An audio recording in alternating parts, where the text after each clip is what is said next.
I actually, I'm not comfortable with what you said na may mga kaalyado. That is showing partiality. And I would like to think that all 24 senators are impartial and should be and must be impartial.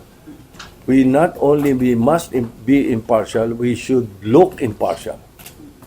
Kaya kahit na may kakampi siya o may kakampi si ganito o may kalaban si ganito, mali yung pagbibintangan agad natin. Mali yun. Yung mga maduming aligasyon, dapat yun, binabato natin sa basurahan. Pag dumating dito, trabaho ng Senado yun, kailangan aksyon na namin. The decision of the impeachment court must be based on proven facts. Di ba? And the impeached official must be given a chance to cross-examine the presentation of the prosecution.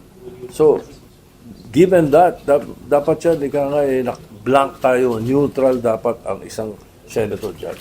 I will act on it with dispatch. Definitely forthwith. As soon as the Senate receives it, I will inform the Senate and refer it to the Committee on Rules. Depende sa bilis ng palitan ng ng mga ng mga ipapadala nating complaints and reception of the complaints.